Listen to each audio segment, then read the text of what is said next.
Hello everyone, welcome to my channel mom blogs. ఈరోజు cooking వీడియోలో నాటుకోడి పులుసు ఎలా చేయాలో చూద్దాం.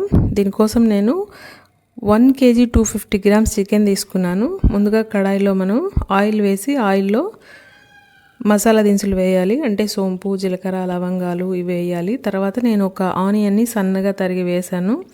అలానే ఒక 5-6 పెద్ద ఆనియన్స్ని పేస్ట్ చేశాను. ఓన్లీ ఆనియన్ పేస్ట్ ఇది. సో అది కూడా ఆయిల్లో వేసి బాగా ఫ్రై చేయాలి. ఆనియన్ పేస్ట్ వల్ల గ్రేవీ వస్తుంది అన్నమాట. సో ఇట్లా బాగా ఫ్రై చేసిన తర్వాత ఒక 2 స్పూన్స్ అల్లం వెల్లుల్లి పేస్ట్ వేయాలి.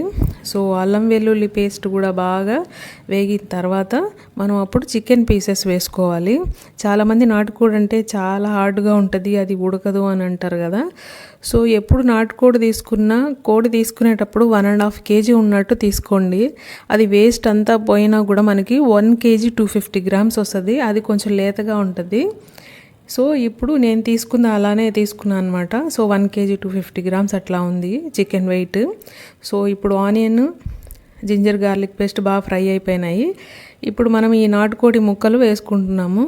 సో వేసుకున్న తర్వాత దీనికి సరిపోయే పసుపు, ఉప్పు, కారం వేసుకోవాలి. సో 1.5 స్పూన్ సాల్ట్, 1 స్పూన్ పసుపు, 3 స్పూన్స్ కారం ఇంకా తినేవాళ్ళు మీరు యాడ్ చేసుకోవచ్చు. నేను 3 స్పూన్స్ వేసాను కారం.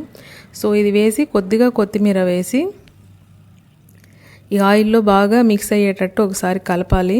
ఇది బాగా కలిపిన తర్వాత సిమ్లోనే మనము మూత పెట్టాలి కుక్కర్ మీద. సో ఒక 5 minutes తర్వాత చికెన్లో ఉన్న వాటర్ అంతా వస్తుందన్నమాట. సో అప్పుడు మళ్ళీ ఒకసారి కలిపెట్టాలి. అప్పుడు మనం టమాటాలు యాడ్ చేసుకోవాలి. సో అట్లా టమాటా యాడ్ చేసిన తర్వాత కూడా మళ్ళీ సిమ్లో ఉంచాలి. అప్పుడు దాంట్లో ఉన్న వాటర్ మొత్తం ఎవాపరేట్ అవుతుంది.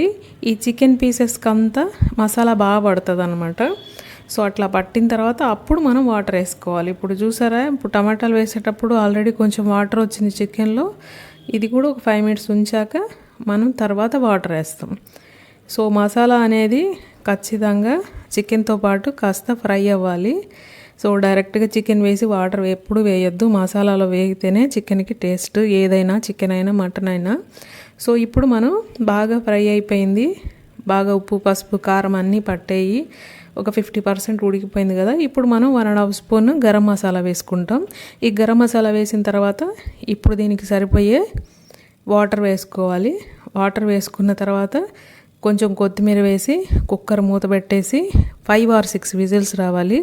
5-6 విజిల్స్ తర్వాత మనకి ఆంధ్రా స్టైల్ నాటుకోడి పులుసు రెడీ అవుతుంది.